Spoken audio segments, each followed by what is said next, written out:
Is a trade brewing between the Ottawa Senators and either the Vancouver Canucks or the Montreal Canadiens? There's a lot of scouting going on to suggest we could see a deal here soon. Plus, we also have big news on the waiver wire in Ottawa and Boston. Plus, we also have some updates on the Mitchell Miller situation. A statement from the victim really tells a whole different tale than we'd heard before. Other news from around the league, including a suspension, a fine, and some other injury news as well. All that coming up next. So welcome back to another video here at Top Shelf Hockey. As I mentioned, we have a variety of NHL news and some trade talk to take a look at here today.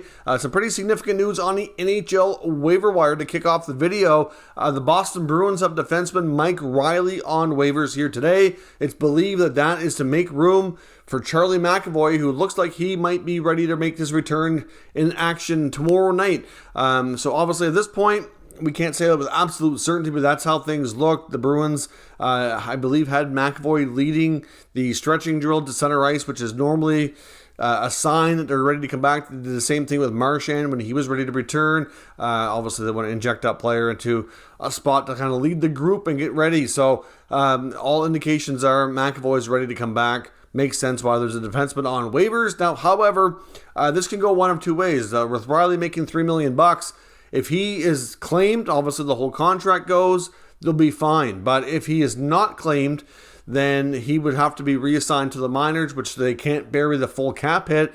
They would still be needing about $1.7 million in cap space to activate McAvoy. So another subsequent move would have to come from there. So I don't know what else they're going to do here to rejig their roster, but we'll have to wait and see if Reilly is going to go or not.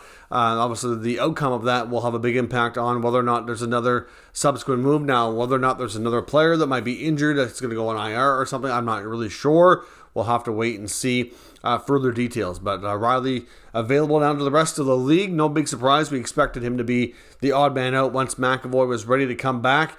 Another big news on the waiver wire. The Ottawa Senators today placed two players on waivers. One was a bit of a surprise, one not so much. Goaltender Magnus Hellberg is on waivers. I thought they might hang on to him longer as the number 3 goaltender because he's only had one game, but he did well. It was a win. And that's actually the last game that they've won, actually. They've been on a losing streak since, which is why they're looking to make some changes here. But, of course, we're going to talk a bit about the Senators a little further into the video because I think there might be a trade brewing. These moves on the waiver wire, I think it's not just about shaking things up. I think they're trying to make some space. But the bigger news, which I know a lot of Sens fans will be happy with, is defenseman Nikita Zaitsev is on waivers for the first time ever in his career. Zaitsev has had a very tough start to the season. He's been...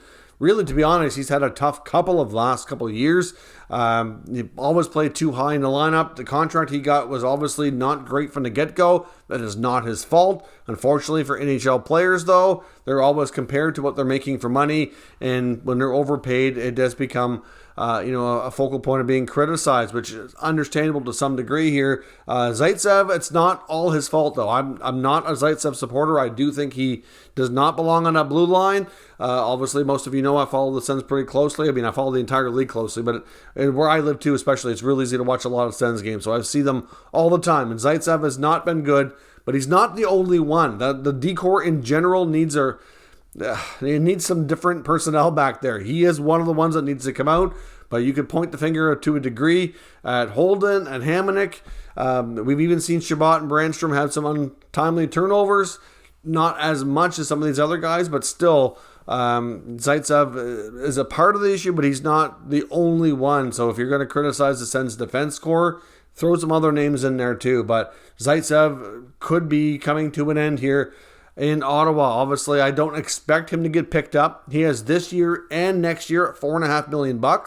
With the way he's played, I'd be quite honestly shocked if another team does pick him up. But like I said, I do wonder if this is going to lead to another subsequent move. I really do wonder, because obviously that creates 2 roster spots for the Ottawa Senators, and it gives them some much needed cap space to bring in another player. So they've been linked to some other guys here for a while, but we'll talk about that a little bit more in the trade section of the video. First, we want to get into some other parts of today's news. We have a suspension to the first overall pick from the 2022 NHL draft. Habs forward Jerard Fagerberg has been suspended for 2 games for a pretty dirty hit on Detroit Red Wings player Matt Luff, and Luff is injured badly. He's going to be out for 10 to 12 weeks. So that is a significant injury, and he's going to lose significant time. 12 weeks, pretty much at least, you could say, ends his season. Now, I guess if Detroit ends up in playoffs or anything, that maybe he comes back, but the odds of Luff's season, getting back on track here, probably not going to happen. Essentially, this was a boarding call. Slafkovsky was behind him for a good stretch coming out of the defensive zone. He's seen the numbers of Luff the entire time and still drove him into the boards dangerously, kind of in a head first, face first kind of scenario. So 2 games is what he gets. Obviously no history in his very limited career so far. But yeah, a very dirty hit and a well-deserved suspension in my opinion. There was also a couple other incidents last night, some more scary than others. Like the scariest last night was Edmonton Oilers and Evander Kane, of course, playing in Tampa. That was a real scary spot where Kane ended up on the ice, and Pat Maroon accidentally had his skate cut Kane's wrist. So the spot where the glove ends and where the jersey kind of would cover, like it's right in there, and it's an area there's not much padding or it's easy for that to happen if you're in that kind of awkward predicament, right? And he went straight off the ice. There was lots of blood. Everybody was concerned. It just like the whole building kind of went quiet. All the players were really worried. Thankfully, with all the Oilers and I believe even assistance from the Tampa medical teams, they were able to stabilize it, get him to the hospital quickly. He did have to go emergency surgery last night, and the wrist has been repaired. So that's the good news. The bad news is, and I've seen this happen before, you can end up with a lot of complications from that, whether it's an artery that was damaged or the veins or what have you. But he's going to be out for 3 to 4 months is what the Oilers are estimating today. So he's been placed on long-term injury reserve. And considering the role he plays with the Oilers' top 6, that's a big blow. This Oilers team, of course, did pick up the win last night in Tampa. So far, they're not having a bad season, but a little bit of inconsistencies, of course. And that's going to be a big blow to them. If he ends up out 4 months, December, January, February, March, that gets him pretty close to the end of the season. So at this point, it seems optimistic that he could be back before it's over and be available for playoffs. At least that's the hope, so assuming there's no complications and all that. But yeah, not good at all and extremely scary. Thankfully, Evander Kane is okay. They did end up recalling Matthias Janmark and Klim Kostin, obviously with Kane's contract giving him enough room to bring up more than one player. So we'll see how they rejig their lineup and how they deal with Kane's absence. That's not going to be good. Kirill Kaprizov was also involved in an incident last night in LA against Drew Doughty and the LA Kings. Kaprizov was given a match penalty on the play. Because of that, he did have more attention from NHL player safety, but he is not being suspended. He was given a $5,000 fine on top of the match penalty that he received from that. So certainly some incidents last night that certainly deserved attention, with Kane's, like I said, being the scariest of all. Jonathan Huberdeau of Calgary, we don't know the full extent of anything, but there's numerous reports saying that he was spotted leaving the arena last night in a walking boot. So the Flames have not offered up any information to suggest he's going to be out for any period of time, so we don't really know what's going on there, but that could be a big blow for the Flames, who have been struggling lately as well. The St. Louis Blues, of course, another team hardcore struggling recently, made some roster moves to kind of rejig some stuff today, sent down Jake Neighbors to the AHL. They placed Logan Brown on injured reserve. Doug Armstrong's comments on Neighbors basically saying that the role they've been able to give him at the NHL is just not really conducive to his skill set, essentially, and he can go down to the minors and get more of an offensive role and play some bigger minutes, basically. They have recalled Nikita Alexandrov and Josh Levo to take their spots on the NHL roster. So we'll see if they can get things turned around in St. Louis, because it's a situation similar to a few years back when they won the Cup. Like, they're not going to be far from the basement here if this doesn't turn around quickly. They're not the only team, obviously, spiraling right now, but they are one of the worst spots in that sense. Started off the season 3-0, and it's been all downhill ever since. I do wonder at this point if we could see a trade of the St. Louis organization as well. I'm not sure how quickly that's likely going to come to be, though, given the fact Doug Armstrong's made it known that he doesn't intend to fire his coach, and this is on the players, and this is his first stab at changing things. But I wonder if time goes on here, if we could see a trade to shake things up, because they do have some pretty big-time names pending UFAs that remain unsigned. So some tough decisions to be made there in the Blues organization. Now, as I mentioned as well, we had another significant update today in the Mitchell Miller situation. Of course, he recently signed a contract with the Boston Bruins. The Bruins got tons of negative feedback, tons of hate for this, and they've already since announced shortly after that they were rescinding the deal. But it's not that straightforward. It's a lot more complicated than it sounds. Have we seen any news on that the NHL waivers have Mitchell Miller's name on them on unconditional waivers to terminate the contract? No, we have not. Now, when that happens, usually that requires both parties to be in agreement that they want to terminate the contract. In most of those cases, the player usually has something else lined up, or they're going to make the same or more money, and it's just best that they move on so they don't have any issues with the contract being terminated in that case. But obviously, in the case of Miller and his agent, I can't imagine they're going to agree to just terminate the contract, because then he's going to lose a bunch of money. And obviously, he feels like that he should have this chance, even though the NHL's made it clear that he's not going to be eligible to play and that he'd have to get in front of Gary Bettman and prove a lot before he'd be allowed. That's step one. But for right now, like, the Bruins don't want anything to do with him anymore, and they've changed their mind. But it's not that simple. So they can either leave him as a signed player, just pay him. Maybe in the offseason they buy him out. I mean, that seems weird to have to do that, but that could happen. But then, of course, they'd have a cap hit for a couple more years, being a 3-year entry-level contract.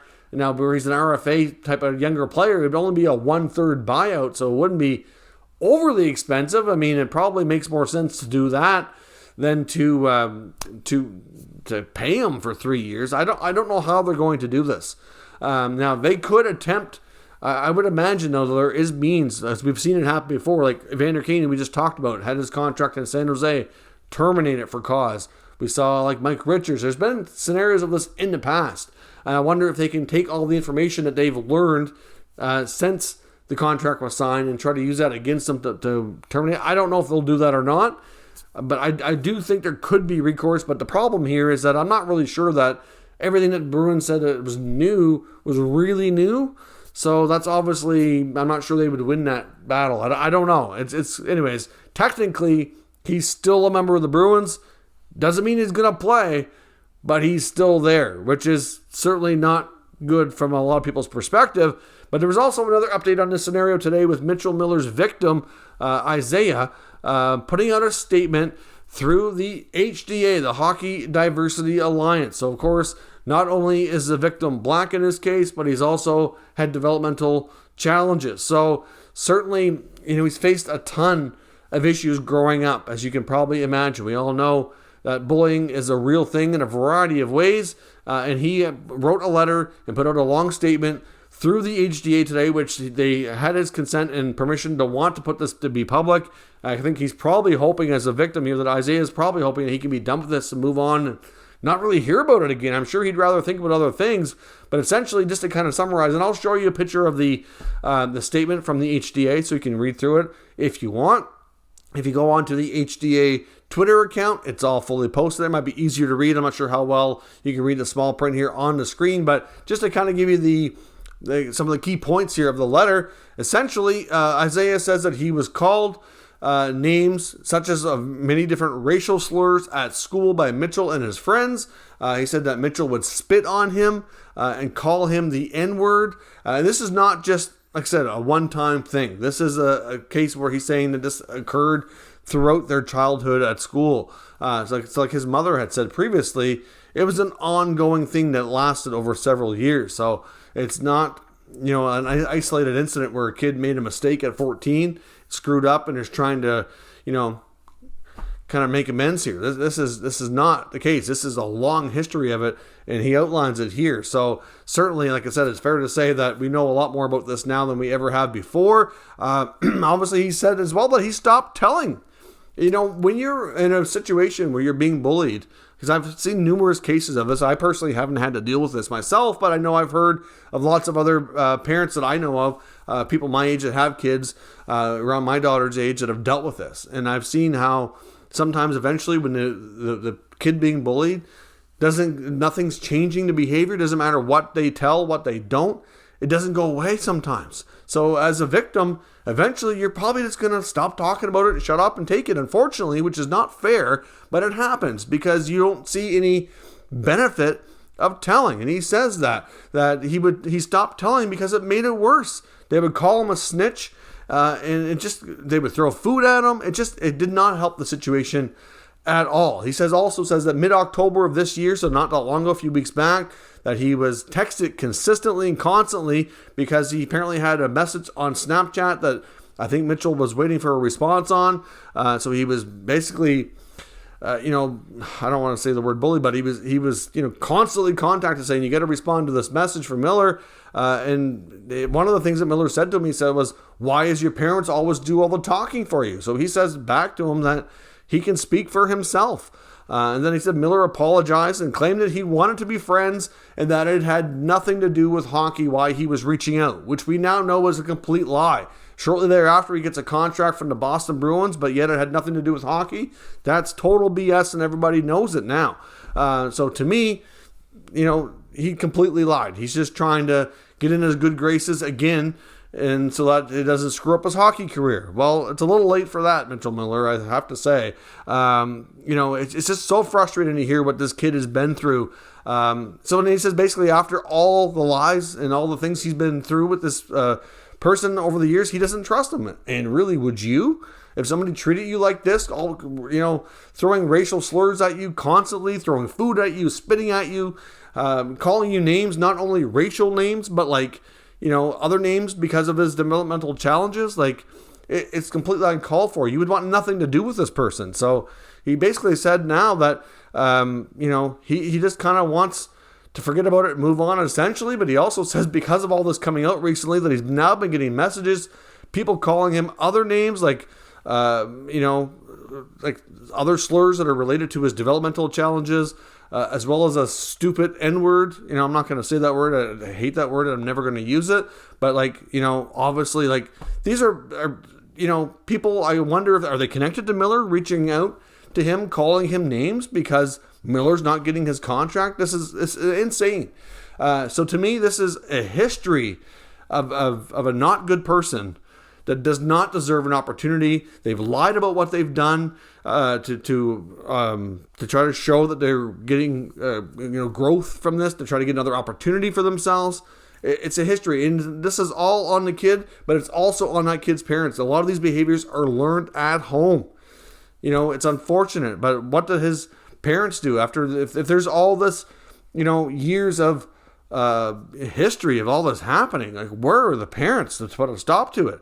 It's a complete mess. But the Miller situation to me is way worse than it ever was known to be before. I feel terrible for Isaiah to have to go through all that and to have to relive it here again as Miller seeks NHL opportunities.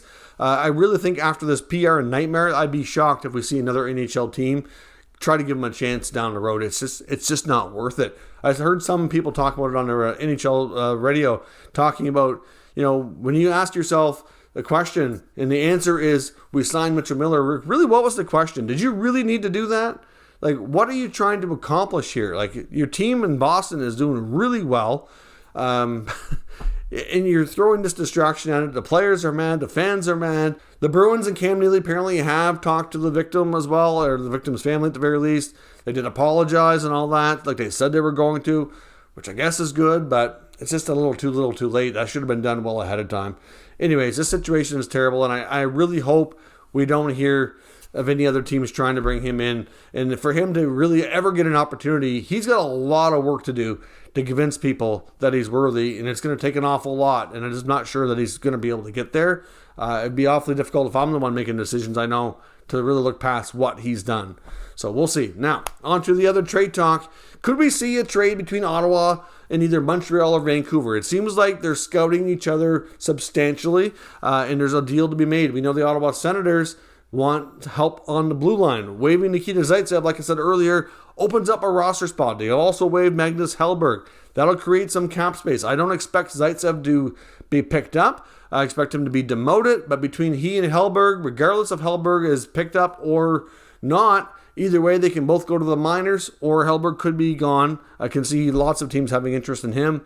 But they're going to get about an extra $2 million in cap space in that regard and a couple of roster spots. Pierre Dorion had been scouting the Montreal-Winnipeg game lately. He's also going to the Montreal game that's on tonight. Of course, the Canucks have just played Ottawa last night. Apparently, Trent Mann, of course, with the Senators, was scouting the Canucks before that. They've been watching both of these teams closely. Now, I personally think it's more likely that a Senators-Habs trade would make sense, but certainly that I think they're looking at some options here. Now, looking at the Vancouver defense core, I just don't really see an option. Their D-core is struggling hard too, so I don't really see a connection there and how it would work for both sides.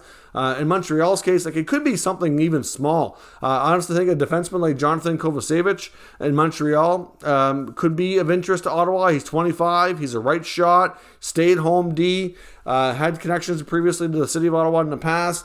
I honestly think that it could be something even like that. Just a third pair stabilizing defenseman so they can take not only Zaitsev out of the lineup, but maybe a guy like Nick Holden as well, and just to kind of change the depth chart a little bit. They brought in Jacob Bernard-Docker last night. He had a real good game playing with Shabbat, so I expect him to get a long look here. So you got JBD, you've got Shabbat, you got Jake Sanderson, who's been phenomenal as a rookie. Hamonick's been playing with him. He's had his issues too, but generally speaking, the Hamonic-Sanderson pair hasn't been too bad, but Hamonic, Holden, Zaitsev have all had their issues. You had Eric Brandstrom in the mix. He's had, for the most part, it's been really good, but there have been some turnovers. But you're willing to live with some mistakes when you get more other areas that are like positives. But some of these guys, they're just not getting any positives, and it's tough right now. So I don't know what we're going to see, but I do think that obviously Montreal has a case of a lot of players on both the forward and D-cores group. And then on Vancouver's side, I can see them maybe looking to make some trades for sure. I just don't know the connection to the Senators and what that deal would be. I mean, I know there's the big Bo Horvat scenario. I don't see that lining up for Ottawa. That doesn't make sense. I mean, they are without Josh Norris, a big part of their top six as a center. So to some degree it makes sense, but long term it doesn't. I don't think they can afford Bo Horvat long term. I don't think that it makes sense because Norris is only going to be out for a few months. It's not like it's forever. So that doesn't really entirely make sense to me as well. And like I said, looking at the Canucks blue liners, but the only one to me that they might have interest in would be Ethan Bear, but he just got there. Vancouver's not going to move Bear. At least I wouldn't think. He's only been there and played a couple games. They probably don't want to move him. I can't see the Senators having any interest in like Tyler Myers or OEL or any of those guys. I'm sure Canuck fans would love to see them be moved on, but I don't want to burst anybody's bubbles, but I just don't see that happening at all. So I think it's more likely going to see a Canucks, maybe we see a Canucks trade with somebody else, for example, but I think a Sens Habs deal makes more sense unless there's some kind of three-way deal being cooked up between them. I'm not really sure. But after Zaitsev clears waivers as well, it might be easier to move him because then a team can, just put him straight down to the minors if they want to do that. But again, they'd have to pay a sweetener. I'm not really sure that makes sense. To me, for Zaitsev, it makes most sense to let him go to the minors in Belleville. And then from there, have him finish the season there. You could do a buyout in the offseason with 1 year left. It's not that bad of an expensive contract at that point for what he'd have left. And then you're done completely. Hamonic and Holden are also UFAs at the end of the season. You can be moved on from them easy enough, and you can kind of keep what you have that's good, and hopefully mix in a couple other D that are stronger to make that D-core a lot better so this team can finally take a step forward that it so desperately needs. But we'll see. These three teams are certainly watching, keeping a close eye on each other, so I expect some activity possible here in the very near future. Let me know your thoughts on all of today's news and rumors down in the comments. We'll discuss further. If you're new to the channel, of course, make sure you subscribe and stick around. We'll keep you up to date with the latest news, rumors, and analysis of all 32 NHL teams. Thank you for watching, and I'll catch you next time.